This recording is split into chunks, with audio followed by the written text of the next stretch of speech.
Hello! Yeah, today was unprepared. Well, not unprepared, just not fully, you know what I mean. You get it. Hello, everybody. Hello. We are here to talk about our final part of In Cold Blood by Truman Capote and the movie Capote, starring Philip Seymour Hoffman. Which, can everyone hear me okay? Just want to make sure. We can't see me. Is that still the reason? Yo, Tim, what's up, dude? 8 p.m. here, I drink coffee now. I go to sleep for a week. Hey, Odin's Raven, welcome back. Okay, cool. Everyone sees me. Yes, I'm eating an orange. An orange. Hope all's well, my man. You have something to say to me? Oh no! What is it? I'm not good at suspense, so if you can't tell... Well, let me see something. Gotta move things around. I've been moving things around lately. It's not going very well, as we can see.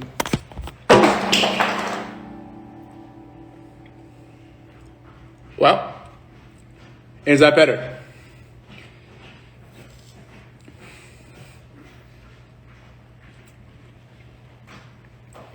Oh, thanks, guys. Stop. Thank you. Oh, my birthday's tomorrow, for anyone that's curious.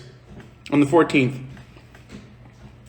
Some of you say it's midnight already, so technically you got there before me. How does this year look? You guys are in the future, so how is it? Is it good? Is this year going to be good? I mean, it's already looking up for me, so...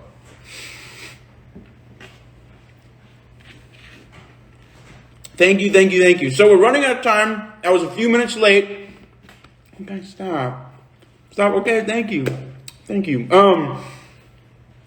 got a lot to talk about because, first of all, this book is incredible.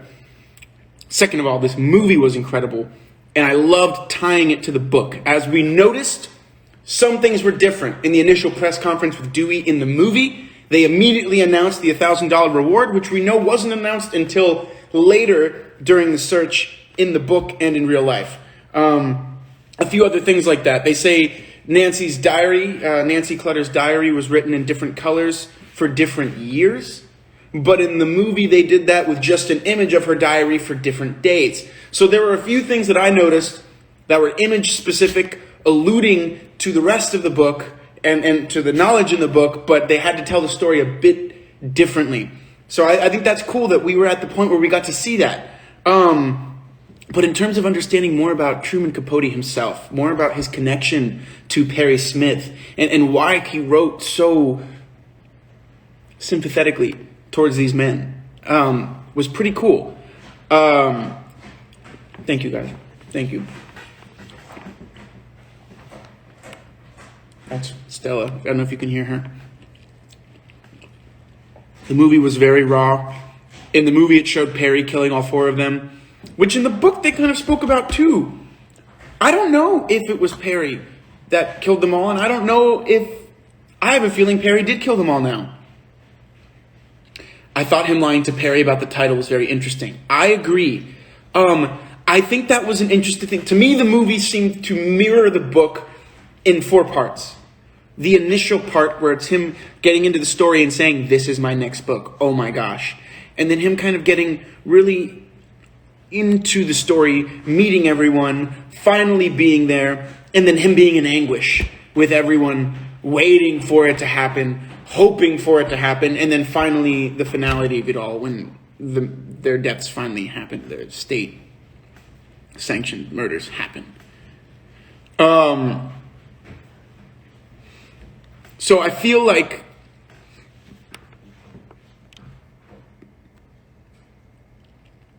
the movie was definitely kinder to Capote, but in a way, it helped me see Capote in a different light. I loved the scene where he was talking to Harper Lee. We all know her. When he was talking to Harper Lee and they were I think they were in Spain. And he goes, you see, the thing is, I feel like we grew up in the same house. He walked out the back door. I walked out the front. I was like, wow. To me, that now makes sense.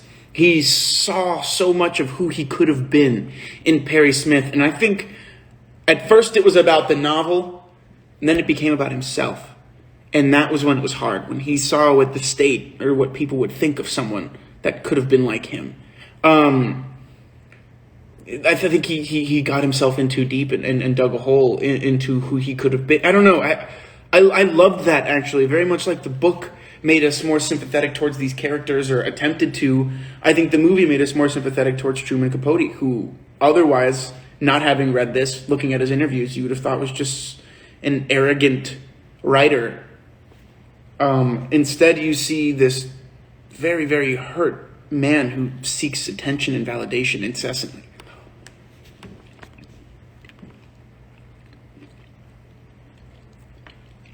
Just Meter, the movie, hit a bit different than the movie.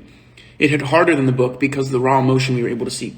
I agree. I love the context of how the writing of the book really took over Capote's life, which is something we talked about, but this movie really showed that. Unlike the original In Cold Blood, the one we watched from 1967, where we saw the story, this was about Capote, which I thought was awesome. Dick was really not there in the movie. It was all about Perry and Truman, of course. I think the actor who played Perry was wonderful. Well, I think because the movie, we're not following two murderers, we're following Capote follow two murderers. We're following Capote, who, by any other justification, has like a regular sensibility to people we can more commonly see and talk to, and we may all know someone like him. Whereas the book is told from this outside, like omnipresent perspective, telling us about these different factions in parceled pieces that, while connected, can be different. Whereas the movie was one clean image all the way through. And for me, the scene cinematography that really struck me was the end when he's confronting the two men before they are hanged. And it's the two shot of Dick Hickworth and Perry Smith, and it's that single close-up of Truman Capote. And it just shows how, while their fates are intertwined, Perry and Dick, he's not part of that. But he still is, emotionally. And I think that those two shots were you never see, in that scene, you don't ever see just Perry in a shot or just Dick. They keep them both in that two shot, that medium two shot, the entire time when they're at the table, and he's like, I did everything I could. That whole thing, which I thought was so telling of how their fates were sealed. The police officers boxing them in, literally, over their shoulders. And then him alone, with the police officer over his. Almost as if this image, this world will never leave him now. It's really cool. I loved that scene. I was like, wow, this was obviously shot and acted supremely well. For those of you who don't know, Philip Seymour Hoffman ended up winning the Academy Award for that role. I found the Capote movie way more emotional than the movie we watched last time. Yes, I agree. After the last part of the book, I have a feeling Perry killed them all too. Absolutely. Especially after reading the psychological understanding or description, how the trial and the lawyers didn't really let the doctors speak and kind of forced them to clip their answers. But if they had been able to speak, after that, it made way more sense that Perry kind of lost himself in this type of anger. And frankly, that's why people scare me, because that can happen. You felt the raw emotion in the book too, Annie Hansen. Very cool. Anna Cat Fernandez. The thing is, Dick said Perry killed all four. Perry said he only killed two. I want to look up who killed the family, but I'm not sure if the internet would even have the right answer. I don't think it would. I think it's one of those things that is only known between those two men, the four Clutters, and God.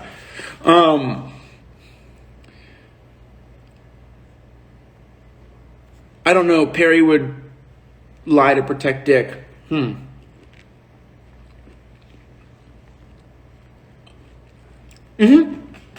Perry did later admit to killing all four. I think so too, right? I found seeing the relationship with Perry on screen and then how he wrote the two characters in the book fascinating. How it felt like he was trying to gain sympathy for Perry versus Dick. Well, like Dewey's description of Dick later on, he's like, Dewey was just some con artist, chiseler who got in way over his head and was ready to pay the piper. Even the kind of arrogant way he was like, well, you're sending me somewhere better, so nice to see you, folks. Nice to see you. I was like, something's wrong with that guy. Whereas Perry, you really feel like he was damaged. And he was broken. And maybe at one point he could have been a contender. He could have been somebody. But the curveballs that life threw him just took over him. The relationship between Perry and Capote was interesting too. The feeling that we've passed so much time with the killer that he can consider him friend, right? Phil Hoffman's performance, absolutely incredible. Capote manipulated Perry. It seemed, Cameron says hello. Hello, Cam, what's up? Capote manipulated Perry. It seemed a pattern in Perry's life to be manipulated by people he craved attention from. Right. Although they always speak about him being hesitant to let people in, I think at first he was manipulating him, and then the problem was he got brought in. It's almost like he was trying to save this drowning man, but only long enough to save himself until the drowning man drowned him as well. That's how I feel about it. I feel like I screwed myself over by baking at the same time as I watched the film. I think I missed a lot of things. Oh, yeah. Don't leave me hanging. I don't know what the hanging is. Oh, I started having nightmares from reading the book. Definitely cursed. I will say that I stayed up late watching the movie last night, and then I did have I don't remember what the dream was, but I had a nightmarish dream where I woke up 3 hours later, stayed awake, had a glass of water, and then went back to sleep. But I did wake up a couple times in the night, and I knew I wasn't having not scary dreams, just unsettling dreams. And I think it has to do with the movie left me unsettled. The way that it shook the town, the way that it shook even Dewey, the KBI agent, the way that it shook Capote, the way that it shakes us as people reading, because I keep bringing back Scooby-Doo, but like Scooby-Doo, we discover that the monsters aren't these incredible things that we can only imagine. No, they're people that get put in the right place at the right time to commit reprehensible acts. And I love that psychological description that they allowed us to have, because I thought that was there we go. Seeing himself in Perry would explain a lot of why he poured so many resources into getting the lawyer help, even when they were so obviously guilty of a crime. And that's what I think. I think he used the blanket of, I'm using him for this book to attempt to learn more about himself.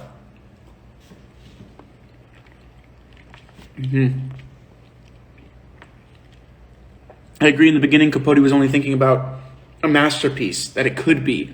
He didn't even care if the murderers were caught.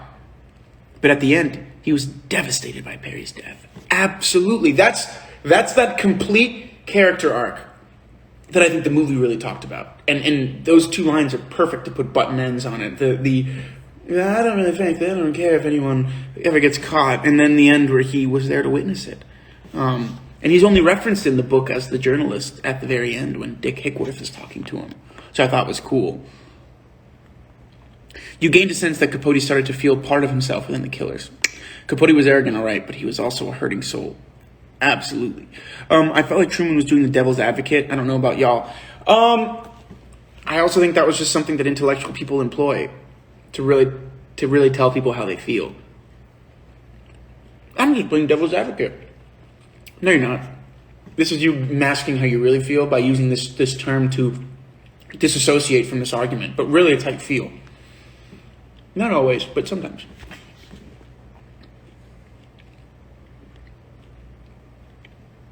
Thank you for staying up, anyone that is late. That's late where you live. Thank you for staying up and your patience. If Capote had written Dick to make us feel sympathetic towards him, then Perry wouldn't seem as sympathetic and compassionate. It just makes sense. I agree. I think that this was more interesting than the last movie, because with this we have studied the background of the book in this case. And I finished reading part 4 after watching the movie. So that was pretty cool. Yeah. I got so mad that Capote stopped visiting Perry after he said that he was the only one that killed his family. But Capote started to kind of isolate himself from his friends, from his lover, from other people, very much how these men were isolated. It kind of mirrored. And then just as we read in the book that, when these guys died, it wasn't like everyone was waiting on the edge of their seats for this to finally happen. People had kind of forgot. And in a way, it's kind of how Capote was. In the beginning, he was, I'm writing this great book. It's going to be great. Everyone's sitting around him at the party, and then he's alone at the bar at the end of the film, while Harper Lee's movie, You know, so it's one of those things that he eventually gets put off to the side. Story that's no longer sensational. I love that, though. He goes, they picked the title. Sensational, I will say. But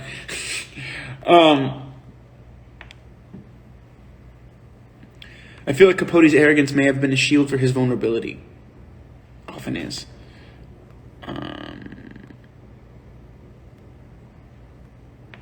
Also, comparing the two movies, I like The Portrait of Perry from Capote. The Portrait of Perry on In Cold Blood was too goofy. It was also very of the time. The acting style that was present in the late 50s, 60s, still kind of, sticking to the form of presentational acting that we used to see. So I agree, it's a little more removed from what we know as like contemporary now, whereas back then it might have been this really incredible film. Now we got to see, I feel like I believed Perry in both. I think his like dreamy, the version of himself that saw him singing on stage and giving a speech at an award ceremony, should he ever get one. I saw that more in the first movie, but the damaged one, the one skeptical of people, the one that seemed like I could see him on the street, but also never know him, that one feels good in the new movie. I think they both have their merits to help us kind of see this same person.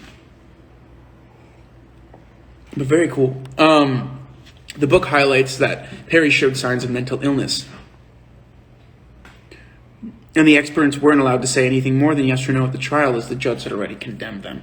They did not receive a fair trial. Like, that is one thing that I think they could have continued to argue had they had the resources. But I felt seeing Capote talk about his own childhood was really telling of the connection he seemed to develop with Perry. I agree. We never see that in the book, and he never really lets people in like that. I love the psychology of it all. Thank you. Happy birthday. Thank you.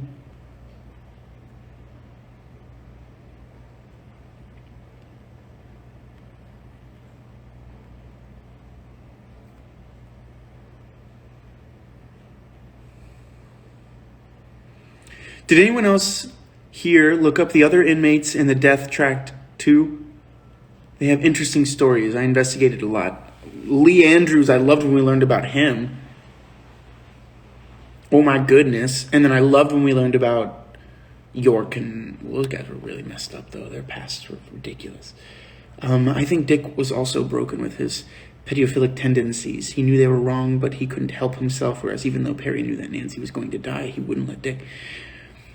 Because like they described in the book, there was this psychological kind of blackout that happens when Perry goes into this rage state that he then wakes up from and then feels the need to just finish. Whereas Dick was always just kind of an asshole. It's really quite interesting revealing the argument of nature versus nurture. Perry seems to be a killer out of lack of nurture, and Dick had a great family and seems to be more nature and born that way. Interesting. Nature versus nurture. I don't know if we're going to have that talk here. That's pretty cool. I'll always bring back Scooby-Doo, right? At one point, Harper Lee tells Capote to be honest about why you're writing it. And I wonder if she saw through to more of this deeper motivation than he even realized at the start. I think she did, but I think also as a good writer, she was like, you need to know why you're writing this in order to really write it. To be truthful, to be honest, to be good. With any piece of, like with this, you have to know why. Because if you're lying to everyone, it means you're going to be lying to yourself. But at least if you don't lie to yourself, it can grow. I think you're very right. Some little infamy that there's a wisdom that comes from her making that, talking to him about that. There's something about Perry that drew people in, like Mrs. Mayer. Even knowing what he'd done, she still wept when she said goodbye, because I think everyone recognizes that not everyone is a Dick Hickworth, just gonna do bad. No one is black. It's not black and white. And with Perry, they saw a lot of gray.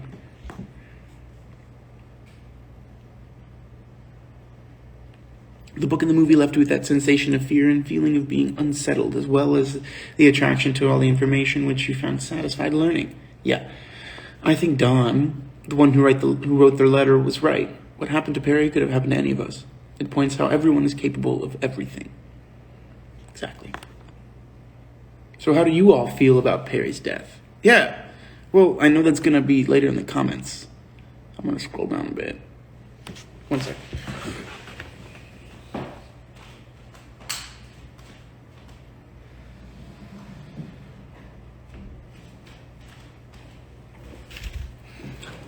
I think the relationship with, if you guys see Stella jump up there, just tell me, because I have food up there. So if you see her up there, give me like a, I want her eating it. I see you running around. Don't think I don't. Sneaky. I think the relationship with Capote and Dick was strained because Dick was writing his own manuscript at the same time and finished before Capote could finish his, although Dick's wasn't published.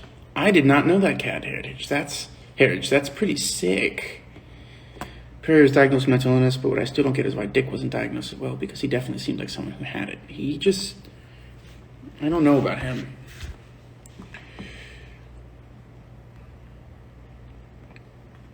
If Instagram loves us, this live will be saved. My birthday gift from Instagram. When I watched the movie, it felt weird to see how Capote was there all the time, while in the book he only mentioned himself as the journalist once. It's like part of the story's missing. I agree, but I think, to me, it's almost interesting that we didn't get that part of the story until whenever this movie came out in 2003, 2001? 2005. So, movie was too old. Yeah. The amount of people forget, just the way that people forget just shows the amount of homicide cases that happen are ignored by the mass population unless people start going into their profession or dig deeper, right? I'm sorry. Truman is like Gatsby. When he's lonely at the bar, everyone talks about how famous book in the story, but he's alone. Like Gatsby with his parties. Everyone's showing up and not for him. But it's funny, like, how the first few times we see him at parties, he has a group of people around him and he's entertaining. He's literally center frame. Every single time he's in the center. Well, not center of the shot, but it's like he's in focus and everyone's not around him. But this time we had to find him. He was lost in the world that he should have felt comfortable in. It's pretty cool. Like, the cinematography is pretty great in that movie. Crap. Ah! There we go.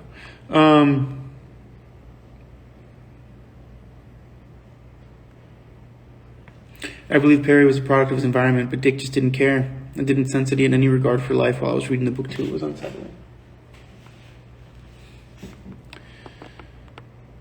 There's a ghost. What do you mean there's a ghost?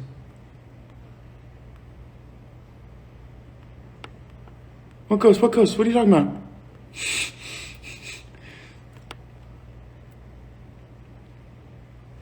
The end of the book, the cemetery scene, I guess we can say that this story is about life and death and what it means to get to live and to take someone's life. I think it also speaks to, like, how we affect people whether or not we know it. We live in such tunneled visions of our lives, we don't realize who else we affect. We don't realize how much bigger our lives are than just ourselves, how interconnected the web of life we have is. Whether or not we know it, there are tons of people connected to us and entire universes around every single person. And that's one of the reasons why I think it's so bad to take a life. Because you're not just taking one life, you're crushing an entire universe that reverberates. It's really, really bad. In my opinion, the execution wasn't nearly as terrible in the book than in both movies. With the scientific talk about the criminal psychology in the fourth part, for me it was less emotional than the rest. Well, Erbstlieb 22, sorry if I said that wrong. I agree. But the thing about it is there's something about the imagery. The way we were manipulated to feel. Even at the death, Capote's in the background, by himself, all alone, watching. Perry, up there, all alone, dying. A part of Capote died when Perry died. The part of his past that he wasn't proud of, the part of the past that kind of made him who he is, he saw what that part of him, what happens to that part of him, I think. So I think there was something there in that like, the image of it all was very sad, but in the book it became almost scientific. Yeah. Even the way they say it, hold on.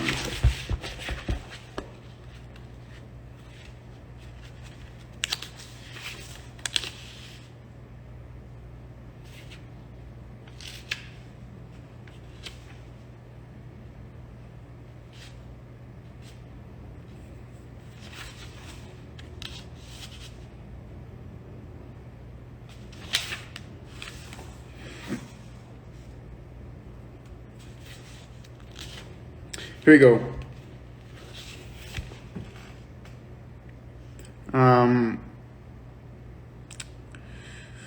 His assurance faltered. Shyness blurred his voice, lowered it to just an audible level.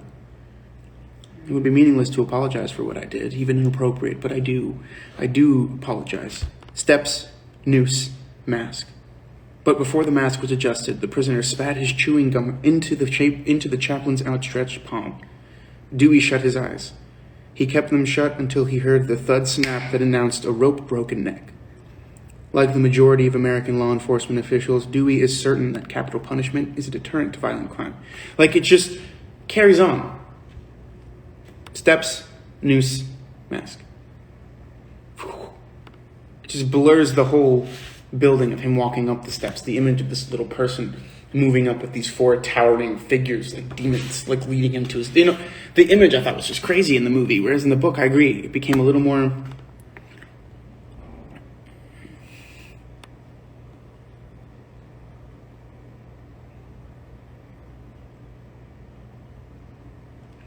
I forget where I read it, but I read somewhere that the cemetery scene at the end never happened. He made that up for a better ending scene than the hangings. Well, I think he had to do that for Holcomb, for them to say, oh, life went on. While these universes stopped, the other universes kept going with little holes in them, but they keep moving, and I think that's something about life. It keeps going. That's something that I think about a lot. I think about like how many hundreds of thousands of millions and maybe even billions of people existed before us. And everyone thinks that like the day that they go, the world stops spinning, and maybe for their universes it did. But for the rest of the world keeps spinning. It's kind of crazy. The execution was very quickly described in the book.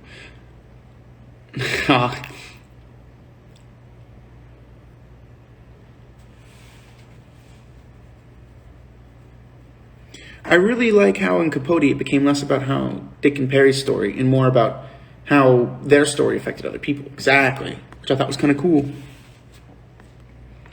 The universe talk gives me throwbacks to when we read The Alchemist, and I definitely had to think about it. Perry and Dick destroyed 4 universes and disturbed several more, thousands more. It reverberates throughout generations. I felt the loss of my second cousin my whole life, and he was taken 2 decades before I was born. Wow. I wonder if Capote had not grown up the way he did, if he would have written the story differently.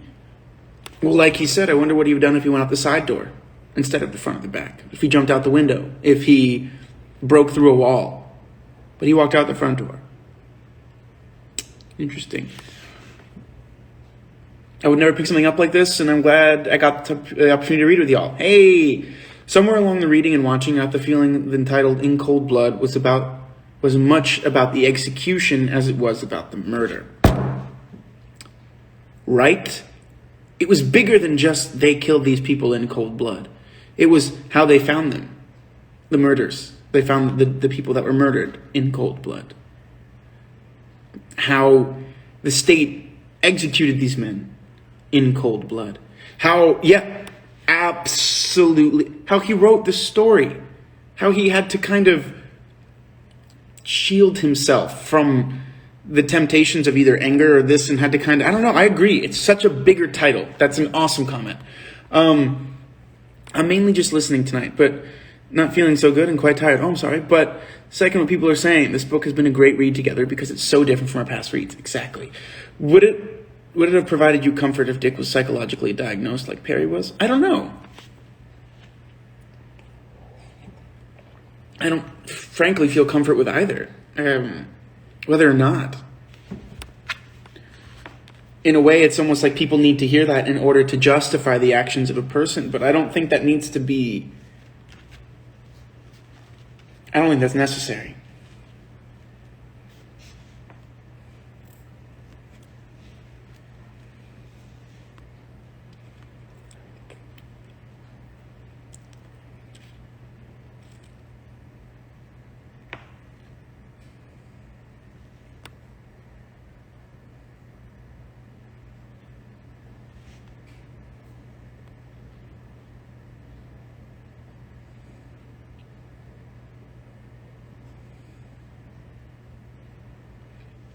This also makes you start to think about the ethics and capital punishment at least for me. I completely agree.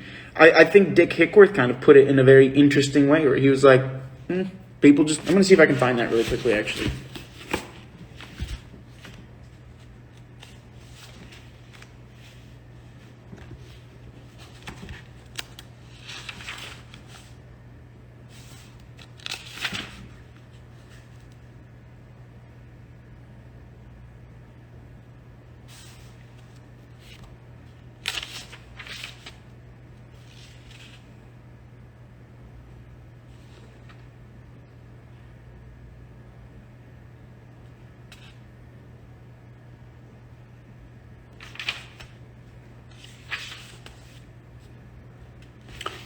This is what Dick Hickworth says about that. Page 335 for mine. Well, what's there to say about capital punishment? I'm not against it. Revenge is all it is. But what's wrong with revenge? It's very important. If I was kin to the Clutters or any of the parties York and Latham dispensed with, I couldn't rest in peace till the ones responsible had taken the ride on the big swing. These people that write letters to the newspapers... There are two in a Topeka paper the other day. One from a minister saying, in effect, what is all this legal farce? Why haven't those son of bitches Smith and Hickok got it in the neck? How come those murdering sons of bitches are still eating up the taxpayers' money? Well, I can see their side. They're mad because they're not going to get what they want. Revenge. And they're not going to get it if I can help it. I believe in hanging. Just so long as I'm not the one being hanged. Fascinating. Like, what? I agree, though. This conversation, it gets bigger than that. And I think one of the things Capote might have been trying to bring light to was that conversation. How it was legal in so many states before, and in various ways. Hanging, electricity, gas. Not for me, a diagnosis doesn't exonerate their actions. As I previously said, medical diagnosis only feeds into the ableism surrounding mental illness. I agree. One of my friends said something along the lines of, he goes, mental illness is not your fault, but it is your responsibility. And I thought that was really interesting. I was like, I've never heard anyone say that before. That's a really cool way to put it. He goes, it's not your fault, but it is your responsibility to take care of. So, agree. Your trial would have gone if it was held now, right? Sorry, I minored understanding ethics in college, so I feel strongly about human rights. No, don't ever apologize. That's awesome. We want to hear more of your opinion. If you could allude to it all, some of the discussions that you may have had surrounding capital punishment, whether or not what was brought to the table that you thought was an interesting argument. We love that. We love that here. Eye for an eye, tooth for a tooth leaves the whole world blind and toothless, right? This has been my first book in this group, and I found it to be an awesome introduction. Excited to keep reading more. Well, thank you, the other book. I saw somewhere that the book is also a commentary on the fragility of the American dream, because the Clutters had a wonderful life, and it was an idyll, but it was abruptly and arbitrarily shattered. This book movie is going to stay with me for a long time. Thank you for getting us to read. Watch them. No worries. Absolutely, I feel greater punishment is to make them live out their sentence. Why should they get the easy way out? I agree. Exactly. Endless stability is not a shield for your behavior. I think this was in reference to, I think we were talking about Kanye at the time. He was like, yeah. But anyway. Beccario was one of the leading enlightened thinkers in capital punishment. He has a lot of interesting thoughts. Any you care to share? All it does is create a vicious cycle, taking a life for another life. It doesn't stop anything. I agree. Every opinion is free to be exposed. Every opinion has value. I agree. My first RSGSE unit was capital punishment at 13 years old. Really threw us in the deep end. Wow. Did you guys swim? It's intense. I like the quote from your friend. Any medical diagnosis does not give you a global pervasive mulligan in life. I agree. I hate typing on an iPhone. So many typos. I sound illiterate. I apologize. No. You're good. You're good. Everyone recognizes that we're all on iPhones or iPads, or if we are on computers, that's a little strange for Instagram, but good for you. So yeah, don't worry about it. I'll decipher it through. I often read through grammar mistakes or things like that because we all know the gist of what we're saying. And if it's misrepresented, you can just be like, yo, I meant to say this, and we're all good. But yeah, look at that. We've talked for 40 minutes already.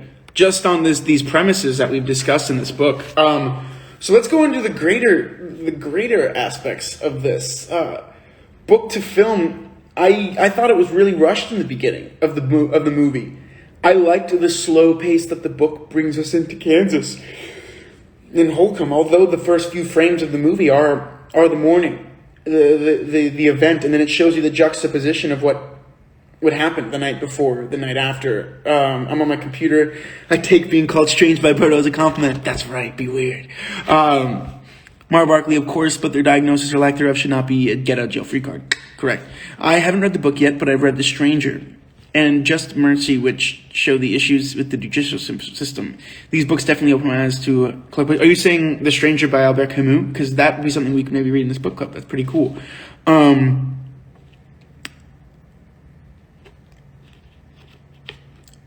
Very cool. Books are always better than films, much more interactive and mind-blowing. Well, I think these actually really worked together. I think you reading the book allows way more depth into the film than just having watched the film. It gives it so much base and foundation. But I think they really work. I think the slow pace of the book is really representative of Kansas. My husband is from Garden City and always describes it as lethargic and trapping. If anyone has driven through the Midwest, that's how it feels. It takes you forever to get out of it because it's just so flat and so long and big. You're just kind of like, when is it going to end? Stranger by Albert Camus. Cool. Good. And we love each other so much, even if our keyboard's not so much. For real.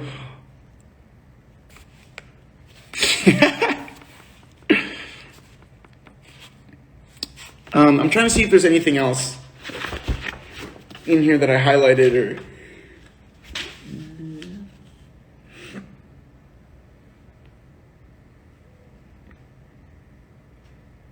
Ooh, can I read this one part? That was the more scientific part. The article printed in the American Journal of Psychiatry in July 1960 and written in collaboration with 3 colleagues, Carl Menninger, Erwin Rosen, and Martin Maiman, states its aim at the outset.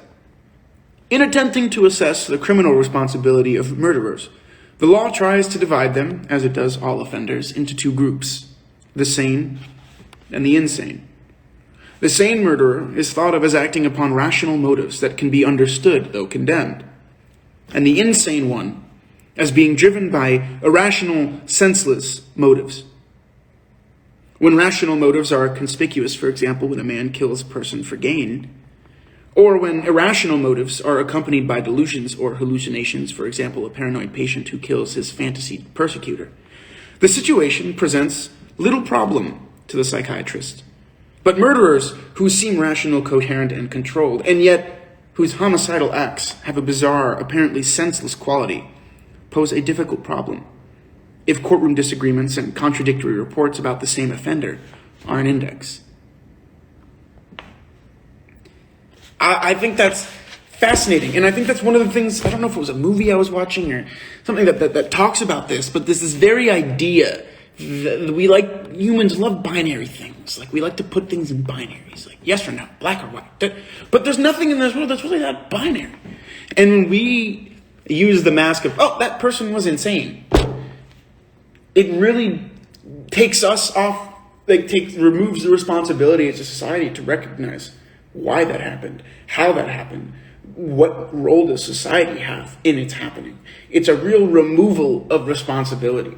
And I don't agree with that. And I love that whether or not it was his intention or whatever his goals were, this book forces us to confront that and ask those questions.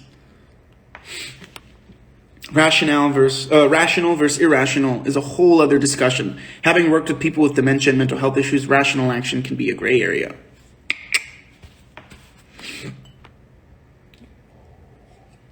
Ableism 101. That's right. So we've got about 15 minutes left. We want to keep going with quotes, because I do want to talk about our next book, which is over there. And then I'm adding another book that my friend Dave, a really good friend of mine, I've always said that he was the one, and him and another friend of mine that I kind of used for like Simon. Dave is an avid reader. He writes, and sometimes if I'm lucky, he sends me the things he writes. And he sent me another book that he said was super cool. So I'm gonna add that to cap this season until we have our little summer break.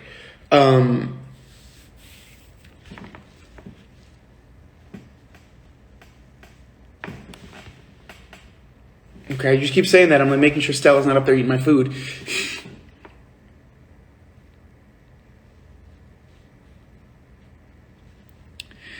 The next book, I found it on Amazon. Or Barnes & Noble in the United States. I don't know how many languages it's written in.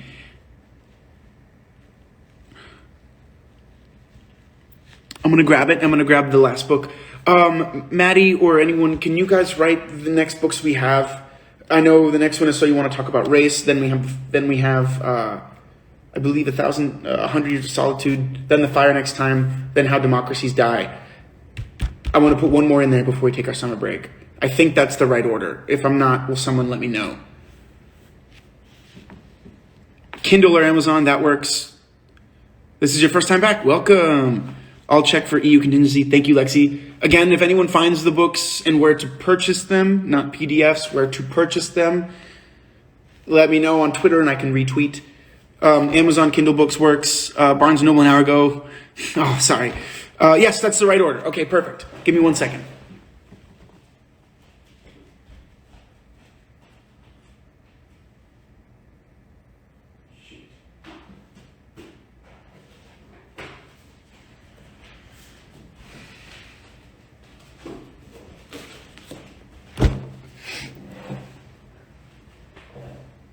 There is a list on Rosende Reads Daily and Rosende Reads Community, so that is dope. It is a relic of human barbarism, which is in reference to capital punishment. The law tells us that taking a human life is wrong, then goes ahead and sets the example, which is almost as wicked as the crime it punished. I completely agree. There's a Bill Murray quote where he's like, he was like, if you rob from the government, you go to jail. If the government robs from you, it's called taxes or something like that. I can't really remember, but I thought it was funny. A man from my town killed his ex-wife and stepdaughter last week. He then crashed his car into a tree, which then killed him. I'll never understand how people can do this. I missed the beginning. What are the books? We got you. What about 1,000 Splendid Suns? Ah, man, am I adding too many books? 1,000 Splendid Suns is in there. You're correct. So we might have to push back my friend Dave's book till the next season, which is pretty cool. The rich never hang. Only the poor and friendless. I swore I would not do this ever, as not why we are here, but just have to say amazing job on fire this. Oh, thank you. Thank you. I have in English because I haven't found the book in my language, but there's audiobooks online. Okay, great. I thought the epitaph from his last unfinished book was intense. More tears are shed over answered prayers than unanswered ones. I agree. All right. So as we know, we're going to just start talking about it now. If anyone wants to keep talking about this book, wonderful. Well, piece it in. The next book we're going to start is So You Want to Talk About Race. This is a continuation of the series we started this summer so that we can continue to unlearn all the crap we were taught and learn new things about, the rest of the world. If anyone is paying attention to what happened in the U.S. today with former President Trump being acquitted of his second impeachment trial in the Senate, that is the reason and why we're going to read How Democracies Die. I've only heard great things about it. A couple years ago, it was on Obama's favorite books of that year. I want to say 2014. It's a little more, it's definitely not politically motivated, but it's more political sciencey. So if that's not something you're interested in, I'm sorry. But it's going to be great. I'm really excited about it. So let me know if I'm wrong. The next book is So You Want to Talk About Race by Joma Loeb. The back. Widespread reporting on aspects of white supremacy, from police brutality to the mass incarceration of Black Americans, has put a media spotlight on racism in our society. Still, it's a difficult subject to talk about. How do you tell your roommate his jokes are racist? Why did your sister-in-law take umbrage when you asked to touch her hair? And how do you make it right? How do you explain white privilege to your white privileged friends? So you want to talk about race. Ijeoma Oluo guides readers of all races through subjects ranging from intersectionality and affirmative action to model minorities in an attempt to make the seemingly impossible possible. Honest conversations about race and racism and how they infect almost every aspect of American life. Remember, like I say, during these talks for us, this is a safe space for all of us to continue our education, to continue learning and growing. We will make mistakes. We will falter and we will fall. The point is not to stay down. The point is to learn from them and grow and get better. So I welcome all of you to join us. If this book, for whatever reason, makes you uncomfortable, I understand. But this is one of the books that is going to be kind of harder for us to talk about and harder for us to read. So I look forward to reading with all of you. I'm excited about the possibilities it's going to bring for our own growth and understanding, and hopefully so that we can continue to be lights in our own communities and helping people understand why, not just correcting people, or even if it's for our own peace of mind as well. I think Tessa will be joining us on some parts of this book, but we'll see. So we will start this for the next week. Big letters, I like that. But I don't want to give us too much.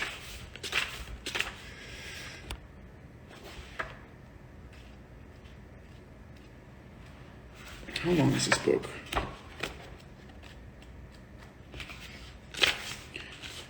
230 pages. We could do this in like 3 weeks. So let's break it down. 230 divided by 3, about 80 pages a piece.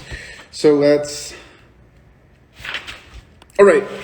So for the first week, we are going to read up to chapter 6. Not through chapter 6, up to chapter 6, which is up to page 82 in my book. If someone would like to tweet that, I can retweet it literally right now.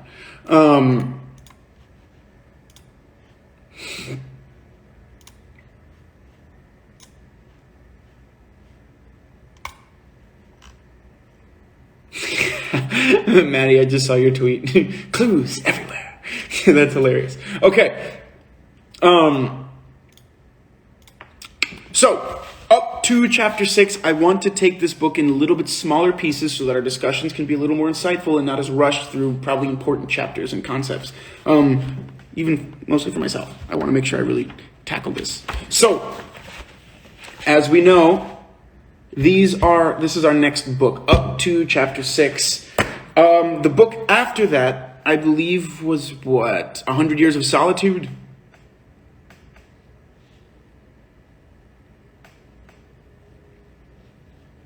I might be able to actually look that up.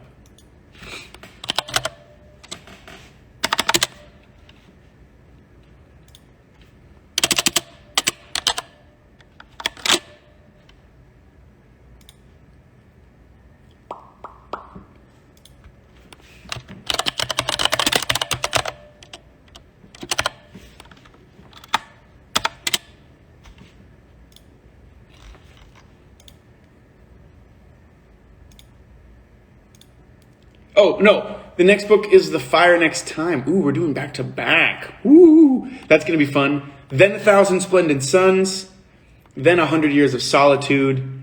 Then How Democracies Die. How Democracies Die. I'm wondering if we should do this in between this book and The Fire Next Time. How does everyone feel about that? If we put this book in earlier. It's still about 200 pages. Maybe. Yeah, 230, we can read it in 3 weeks. Crush it. What do you think?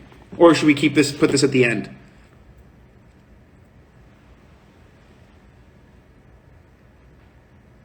How do we feel about this? How do we feel about this? You know what? Do it in between. Here's what we're going to do. I'm going to put a couple of polls up this week. So start reading our next book. So you want to talk about race this week? We have some more time. I'll put a few polls up. And we will add this book in between somewhere for funsies. So yes. And then I'm going to add this book too because my friend Dave just couldn't couldn't stop talking about it. Not that he couldn't stop talking about it. He was just really excited by it. And he was like, you should read this book. And Dave has a thing where him and I will send each other books if we think they're that good. And then if they send it to us, we have to read it. So we're going to add this book. It's called... Someone here may have actually recommended this book to me as well. Because when I read the title and I got it, I was like, ooh, that sounds really familiar. The Left Hand of Darkness by Ursula K. I can't say that last name. I did not look this up. I apologize. The Left Hand of Darkness. I'm going to read the fact for you guys. A lone human ambassador is sent to the ice-bound planet of Winter, a world without sexual prejudice, where the inhabitants' gender is fluid. His goal is to facilitate Winter's inclusion in a growing intergalactic civilization. But to do so, he must bridge the gulf between his own views and those of the strange, intriguing culture he encounters. Embracing the aspects of psychology, society, and human emotion on an alien world, The Left Hand of Darkness stands as a landmark achievement in the annals of science fiction. He said it was super cool. I'm really excited to read it. I trust Dave tremendously when it comes to books and whatnot. He was actually the person who first got me to read The Library at Mount Ch. No. Sorry. He was the first person that got me to read Kurt Vonnegut. He was the first person to give me The Breakfast of Champions was the first book I read by Kurt Vonnegut. And he was the one that's really good. I think you'd like it. You probably really like Vonnegut. You should read him. So we trust Dave. So that will go at the end after 100 Years of Solitude, and then we'll take our summer break.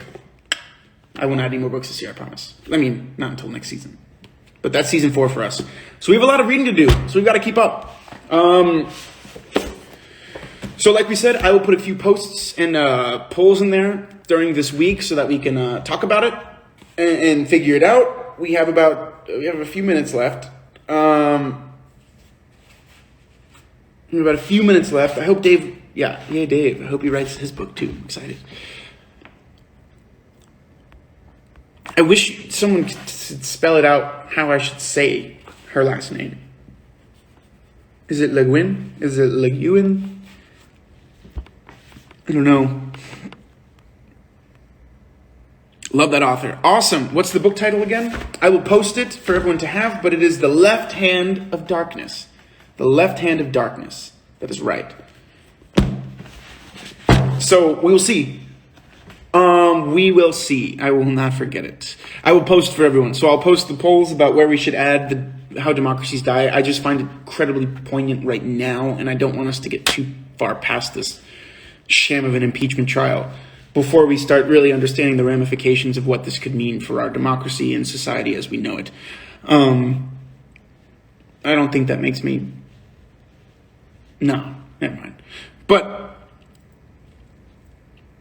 you tweeted it already. Let's look. Boom! Gonna retweet that. Gonna retweet that. Gonna retweet that and retweet that. Wow, look at that.